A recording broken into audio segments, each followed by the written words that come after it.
Hello, everybody. My name is Dylan here. No, not my regular location. That's because I'm actually not at my place right now.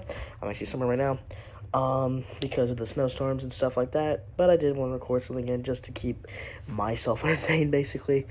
But 20 years later, the Bone Temple is the sequel to last year's 28 Years Later, and the sequel to the popular 28 Days Later franchise, the 28 franchise I like to call it, which is the fourth film in this movie.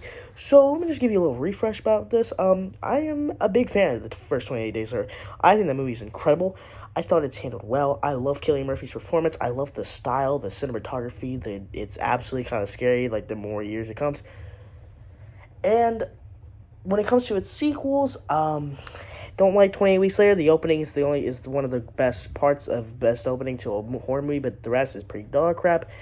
And when it comes up to last year's 28 Years Later, I was actually someone who was very underwhelmed. I liked the cast and I liked the zombie action. I think it's a cool idea. I just don't know what it was. The ending was not great, in my opinion.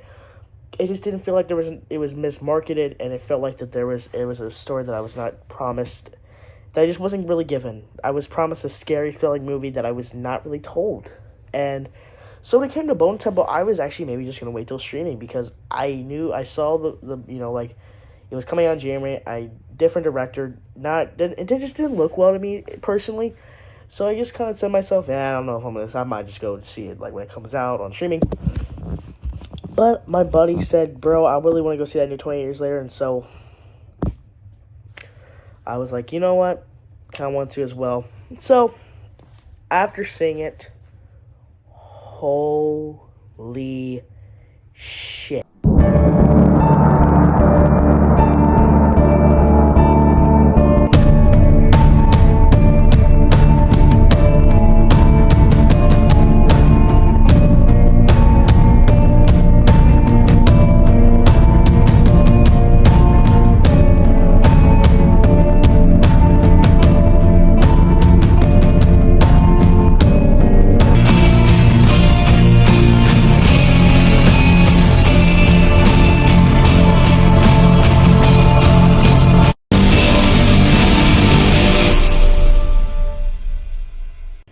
Yeah, 20 Years Later, The Bone Temple is one of the best movies I've seen in a while.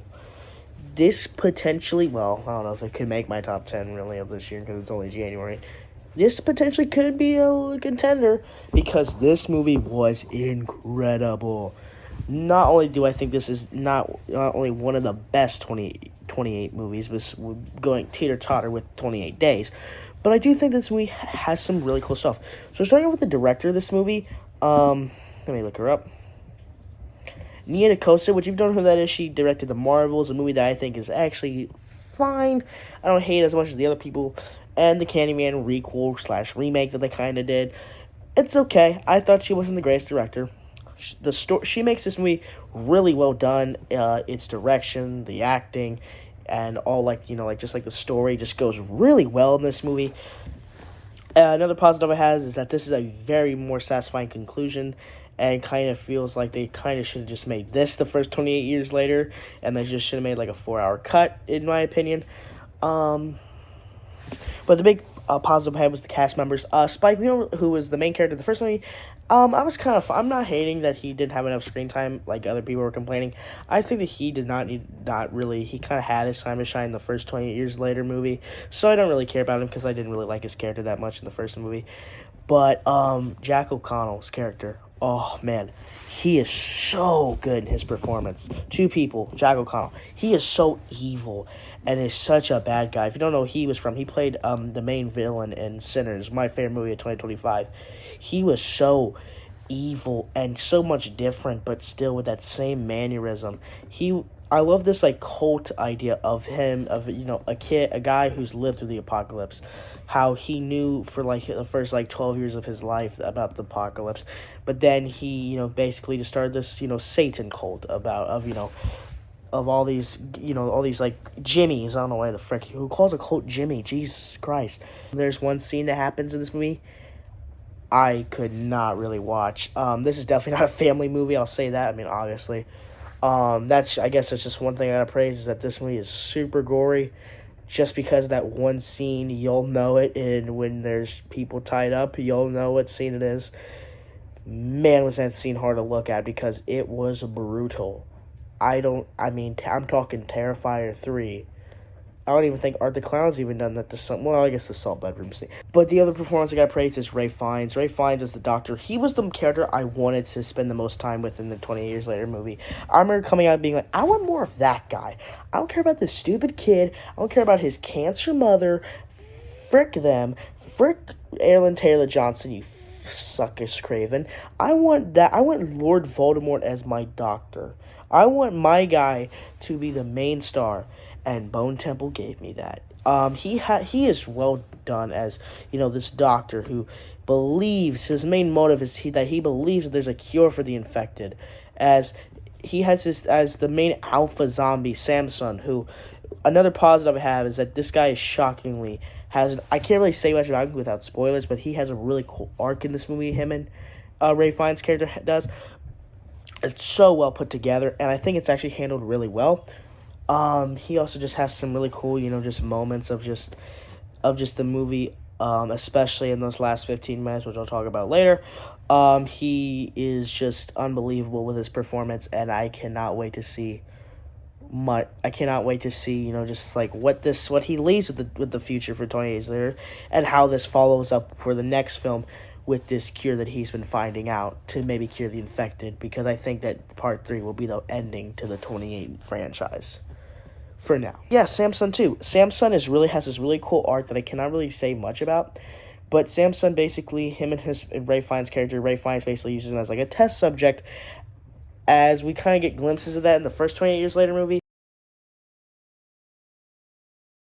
Can't say much without spoilers, but please go see the movie because you'll understand and you'll really like it. Now, another thing I also want to praise with this movie is the cinematography. The cinematography is so well done, way better. I think I don't know what it is this time. I don't know if it's the last 15 minutes of that shot, or if it's I don't even know what it is, but it's so beautiful. You can feel the apocalypse vibe that everybody else is seeing, and the hellish scape that they're trying to make this apocalypse look like, to go with the cult, the Jimmy cult. But again, I bet that probably goes to the directors, just vision and stuff, because it's just handled really well. And also too, this movie is very action packed, definitely a lot more action packed than the first movie. I think that the action is really well with the camera angles and all the shots. I think it's really well done. I don't know if they filmed this on an iPhone again like they did with the first one. If they did, that's really impressive, and I think I do respect that if they did. But if they used a regular camera, still cool. And when it comes to my complaints, I have 0. But I do think there might be some things that people may not be totally crazy about. As again, the zombie action, there's definitely not much in this movie. There's only one scene involving a lot of zombies killing people. But it doesn't really bother me like it did with the first movie, because Samson's arc and stuff was really something interesting, to where I kind of got my zombie action, where I had a zombie as one of the main characters. And so I thought that was not really bad in my opinion. And also too, the inclusion of Spike, who was our main character, now feeling like a side character this week, don't really bother me. But those just might be some things that might bother you if you're expecting those things. Keep your expectations low. But if you're someone like me who was really underwhelmed with the first movie, I think that just like me, you're going to absolutely love this movie. I actually watched 28 Years Later, but actually not after, but before the movie, because I wanted to just make sure, and it made me love the first 28 Years Later movie a lot more, because I had a nice conclusion of what happened after that ending. So, yeah. But when it comes to my rating, I'm giving 20 Years Later, The Bone Temple, a solid 9.5 out of 10. It was so awesome and well done. I don't know if it really reaches a 10 in my opinion, but if it does for you, that's great. I just still really loved it. This movie's not doing so well at the box office. Please go see this movie. Go support it. Please don't waste your money on Silent Hill, Mercy, or anything else. Go see 28 Years Later, The Bone Temple. I know that may sound like Sony's pointing a gun at my head right now and begging me to say that, but please go see this movie because I need my part 3. The ending, too, is absolutely insane. That's definitely another thing I forgot to praise, but I don't want to spoil that because you'll notice it. But everybody, is my review. Just thank you so much for coming. I do have another a couple more videos planned. Sorry, I haven't been really posting a lot recently. My Scream Marathon Twitch thing kind of got messed up. I'm still going to try to get work at that. And probably by now, I'm going to try to work on it, during this snowstorm. And maybe I can try to work it and maybe try to, keep you all entertained through these tough times. But anyway, stay safe out there, ladies and gentlemen. If your power's out, mine did too. I know because I'm not at my house, but stay safe out there, people, and God bless. I'm the owner of here. Peace.